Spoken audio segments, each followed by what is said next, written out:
Hey, welcome back, everybody. So this is going to be the watch list for Monday, March 17th. And a couple things to watch for. My guess is even though we do have some data dropping on Monday and Tuesday, it's probably going to be quite a bit of indecisiveness. Not so much because of the tariffs, but all eyes are going to be on the FOMC and what is Jerome Powell going to say on Wednesday. So Monday, before the market opens, we have retail sales, manufacturing survey, and then during the market while it's open, business inventories and home builder confidence. You will get a large reaction, most likely, off of both of these data points that drop at the same time.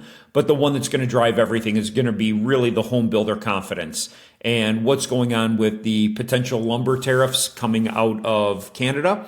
And is that going to dramatically impact home prices? And so where are the home builders with inventory, houses already under construction, permits, so on and so forth. And we're going to see the permits the next day.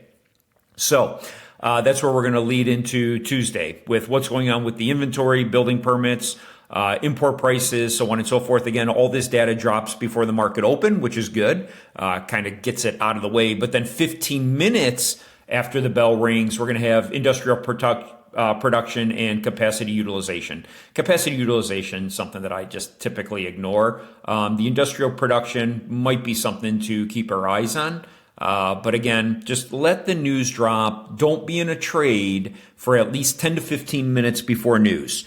Typically, the premiums will just chop around, and then when the news drops, you'll get a violent reaction to the upside or to the downside. And if you just try to put in a stop loss, your stop will either one of two things. It'll get triggered, and then the trade will go in the direction you wanted it to, or your stop will get blown, and where you wanted to have a maybe 30% downside risk turns into an 80% downside risk because you just couldn't manage the stop. So the best way around that is just don't trade during news. Wednesday will be the FOMC day. I will not be trading Wednesday morning.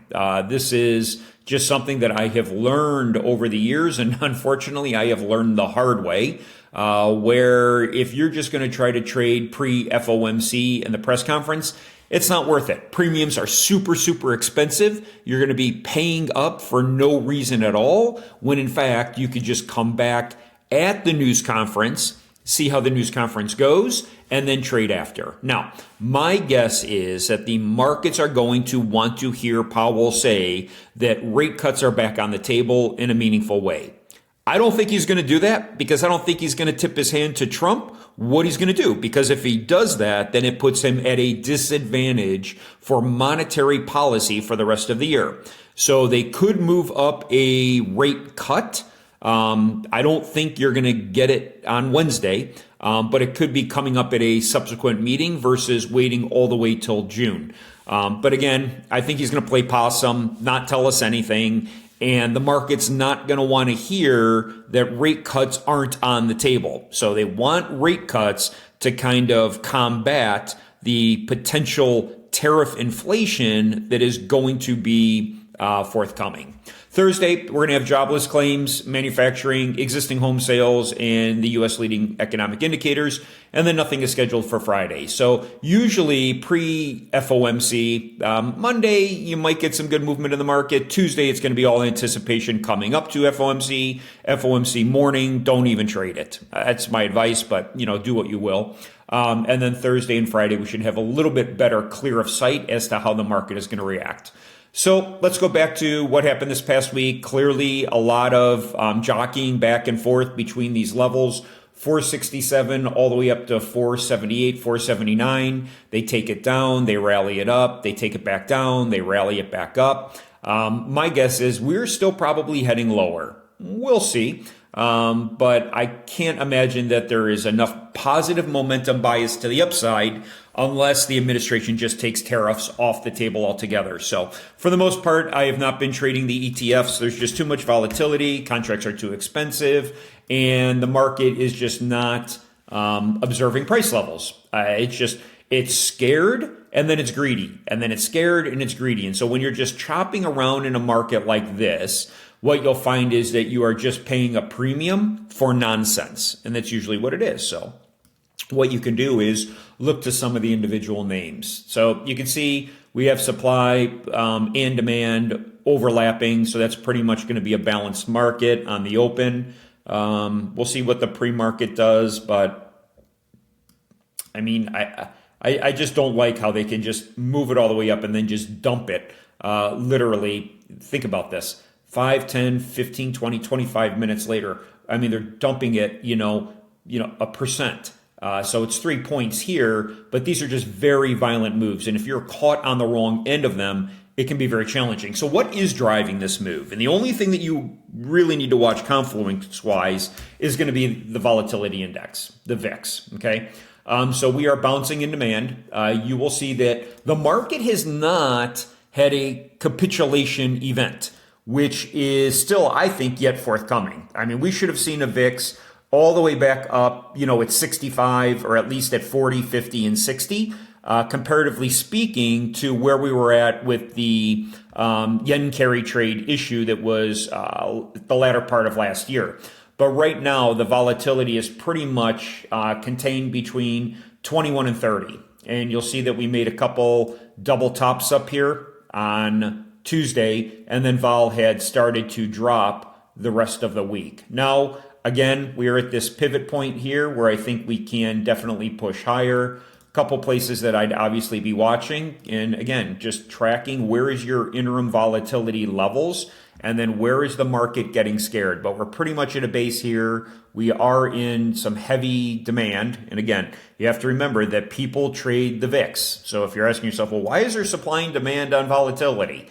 Well, because you can trade VIX. You can buy, the futures. You can play this however you want. Get rid of those zone prices, clean this up a little bit, just makes it easier to see. But all in all, we still have a fair amount of buyers that are here because I don't think this is over. So let's look at some individual names. Let's look at Tesla. So Tesla's 50%, 40%, 45% off of its all-time highs.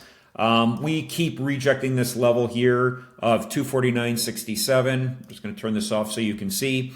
Tesla, again, another super volatile name. The volatility on this was trading at 100 on Friday. So for those of you that are newer to trading, I would steer clear of this. While it can be a lot of fun to watch the premiums move, when they move in the wrong direction, it can be very hard to stop out of a trade. But you'll see 249.67, they just kept rejecting it here. Now we're trading back in the channel.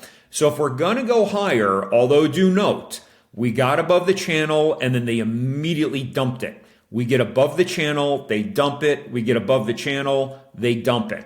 Okay, so I don't think that this is going to be, a longer term bounce to 262. It could, but just based upon history, looks like we have a fair amount of buyers right at the level. The sellers are a little bit heavy here at a 1 day. So we're sitting in a 1 day overall supply. So we need to get through this to get above the 30, to go above the 45 minute, and then the ultimate price target would be up here at 262.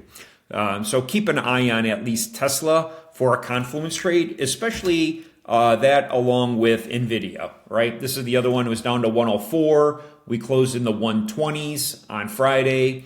We did finally get some momentum. This 114, 116 was a real challenge, right? Look at us back here on Wednesday. We go up to 116, we come down to 114, 116, 114, 116, 114, back and forth, back and forth. So when you're seeing a channel like this, you can clearly trade the channel.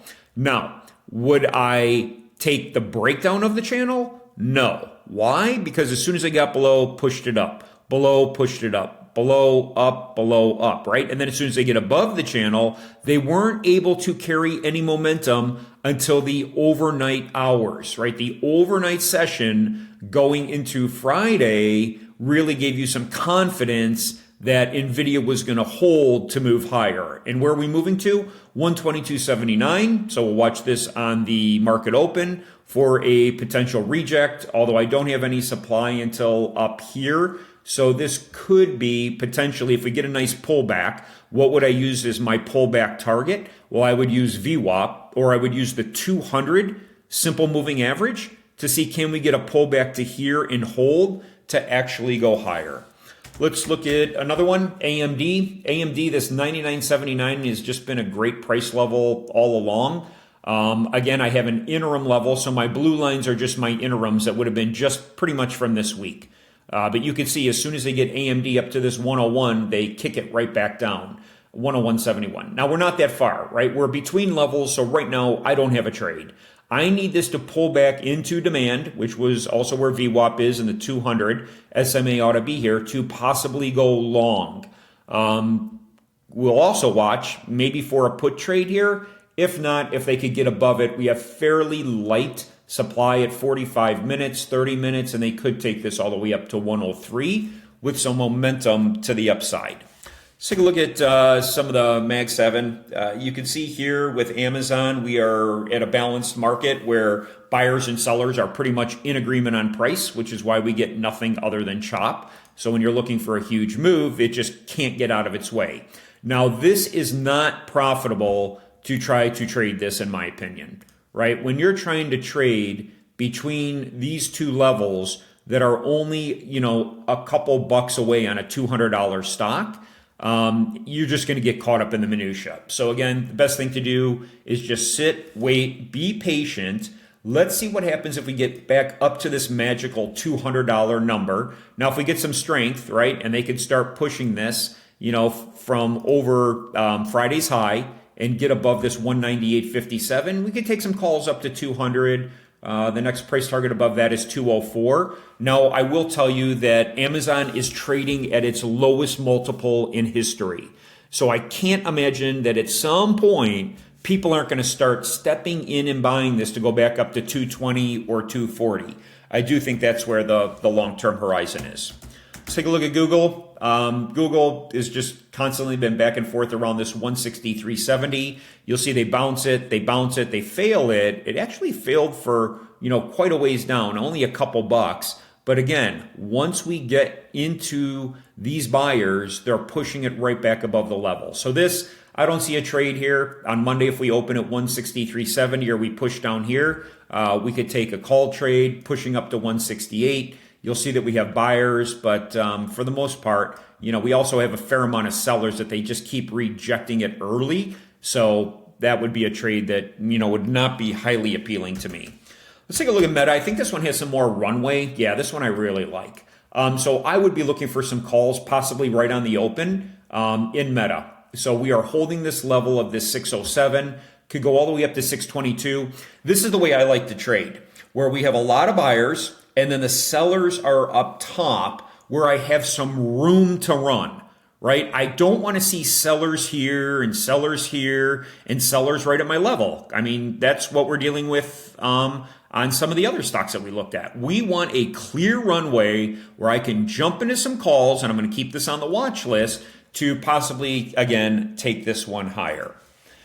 Let's look at Apple. Apple's just been a train wreck. I think we had a couple of good trades on this. You can see they keep rejecting 213.92. It happened on Friday a couple times. We're bouncing this 210.65.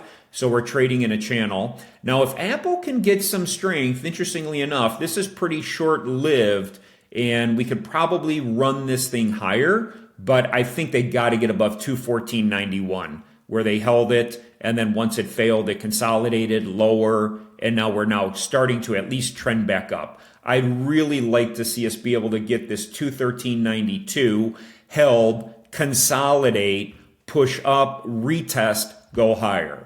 So it would look, something like this. Let's push into the zone. Let's consolidate in the zone. Let's break the zone, retest the zone, and go up. Okay, and then my price target, my calls I'd be looking at are going to be the 220s for Apple. Some of the other ones that we played that we had a great success. I mean, last week we had 3 100% winning trades on Walmart. And this was for me a no-brainer. I went in a little bit heavier on contract size with 100 contracts on Friday. Why? Because look at this. Bounce, bounce, bounce, bounce. Clearly, they don't want Walmart to go below $84. This was just $100 and some stock. This is where we took our trade right here on Friday that went up 100%. And that was a good one. And then we took a reject on a fib. That was kind of short-lived because they bounced it too quick. So we made 100% on the way up, took a little bit of a 10% haircut loss. But then if you waited for it to come back down, you could have taken the second trade. Really, I think I like Walmart for longs. Pretty much want to get back above where we had a pivot here, right? And this is an interim one. I'm just using the last couple days because my price level is all the way up here. But we bounce it, we reject it, we reject it. So I want to get above 85.44. So we'll keep an eye on Walmart for potentially a long trade. Let's see what we're at with buyers. Again, what I don't like, buyers and sellers overlapping, usually is no bueno. It isn't good. And that's why you got all of this chop after we had the move, right? We need to play a trade at a price level. At least that's how I trade, right? All of you can do whatever the heck you want, by all means. But for me, my highest risk to reward is at liquidity as to what has happened at a prior point in time. One of the other ones that have really gotten beat down are the cruise lines. I'm going to keep an eye on this one as well. I kind of like Carnival. I think this has some potential where we had a pivot where they bounced it. Then they rejected it here on Wednesday. They tried to push it close to it on Thursday. Now, Friday after hours, right at the close, they got above it, and now we're holding this. So if we can hold this, again, the market kind of threw out the baby with the bathwater, but look at this drop, right? I mean, it was all the way up here at 26. So if we were to go back up here, that's a 30% potential retracement back all the way to the top. Now, cruise lines are just booked. I mean, they are booked solid. And, they were worried about the travel industry and is it going to be pulling in? They have earnings on Friday. So I think we could see probably a good run up into earnings. So still a buy at Stiefel 2 days ago. Target on Carnival from 25 to 29. Again, if you're going to go from, they're raising the price target up here to almost 30. So if you're getting in on this might even be a good place to buy some equity, right? Reject. Now we're holding the level. Really like this kind of a trade. The other one, McDonald's, if we're going to go into a recession, people aren't going to be eating steak. They're going to be eating burgers, right? And McDonald's was just all the way up here, again, at 326. I don't think that the stock is broken. I think that, just the market turmoil, and look what happened. Last time we came down here, they ran it all the way back up. So McDonald's, again, I think it does well in any economy, whether, it's humming along or people are struggling. And if they're struggling, guess what? Dollar value meal is going to be in vogue. So you can see I got some consolidation levels. What I do like, and I want to see where we're going to open on Monday. But this is another one we're going to keep a really good eye on. Again, post-hour, there's no volume, so are we going to close above? You can see there was one share sold all the way up here, 303, right? I mean, it's not a lot, right? Because stock's trading at, $300, so you're talking what? A couple dollar move. But let's keep an eye on McDonald's as well. But the most important thing, again, is going to be FOMC and it's going to be volatility. So you have to be watching the VIX. You have got to, when you are trading, be very cognizant of this. And if we keep breaking levels back to the upside, so this is what I'm going to be watching, right? Are we going to be breaking back above this? And then are we going to be breaking back above this level? And then if we start to move back up, then it doesn't really matter what stock you're in, you're probably going to lose some traction. So with that, size down, use really good risk management, be very patient. You don't have to show up every day and make money. You show up on the days that give you the best risk to reward ratio. So hope that helps. And I will see all of you, for those of you that are in the Discord, Monday morning for some live trading. And we're going to definitely keep an eye on clearly the VIX. We're going to watch Walmart. We're going to watch Carnival Cruise Lines. Oh, one more that I really liked. Delta. I almost took this trade, and then ironically, I was at the gym, and I saw Flint take it, and I'm like, you got to be kidding me. I was looking at these Delta calls right here at 9:30, literally when I was going to the gym, and I'm like, I bet this thing pops. Sure as shit, right? We get above the level. They were able to hold it because they kept pressing it and pressing it and pressing it. And then off to the moon. I was just so bummed by that. But the good thing was I was looking at the right thing. So I was looking at travel. I was looking, again, Delta, Carnival, United Airlines, some of the things that were just thrown out baby with the bathwater. But I think this is another one that, we can keep an eye on. All in all, looks like we could have a fairly good week. Again, patience though, guys, right? We just need to have patience. So with that, have a fantastic Sunday. And if I can ever help, just ask. We'll see you all tomorrow. Take care.